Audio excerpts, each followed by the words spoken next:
داری بھی رکھتے ہیں، مگر ہم ہر پاکستانی کے لیے جدوجہد کریں گے۔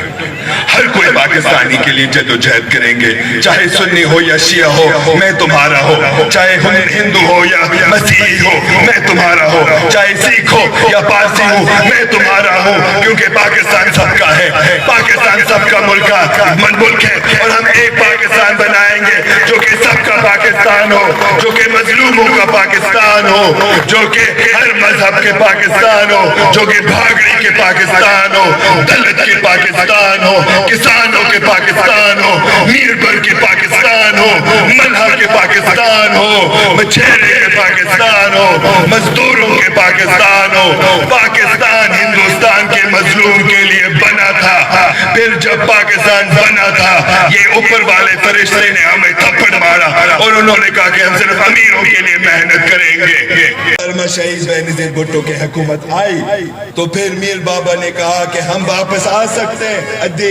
نہیں 3 سال انتظار کیا، پھر اس نے کہا کہ نہیں ہم آئیں گے کیونکہ سندھ ہماری دھرتی ہے اور ہمارے عوام ہمارے منتظر ہیں، ہمارے عوام ہمارے انتظار کر رہے ہیں۔ اور وہ آیا، اس نے کہا کہ میں لڑوں گا پاکستان کے لیے، میں لڑوں گا پاکستان کے مظلوم کے لیے، اور وہ لڑا۔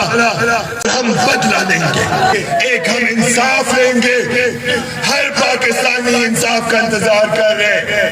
ہر پاکستانی انتظار کا صبر میں رہتا ہے، ہم آپ کو انصاف دیں گے۔ ادھر مزدور، ادھر وڈیرے، ادھر ہاری، ادھر بھٹو کے قاتل، ادھر بھٹو کے شہدا،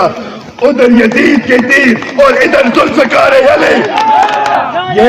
یہ جو پہچان تلوار، یہ جو پہچان ہمارا تلوار، یہ ہمارا تلوار ہے، یہ شہید ذوالفقار علی بھٹو کا پہچان تھا۔ پھر محترمہ شہید بینظیر بھٹو کی حکومت آئی، نہیں ہم آئیں گے کیونکہ سندھ ہماری دھرتی ہے اور ہمارے عوام ہمارے منتظر ہیں، ہمارے عوام ہمارے انتظار کر رہے ہیں۔ اور وہ آیا تھا اور آپ کو پتہ بھی نہیں، آپ سب نوجوان ہیں، آپ کو شاید یاد بھی نہ ہو کہ انہوں نے کس طرح ان کے ساتھ تشدد کی، انہوں نے کس طرح ان کے کارکن کو مارا، جیل میں ڈالا۔ پھر بھی اس نے کہا کہ میں لڑوں گا پاکستان کے لیے، میں لڑوں گا پاکستان کے مظلوم کے لیے، اور وہ لڑا، سیٹ مل گیا، پھر انہوں نے ان کو شہید بنایا۔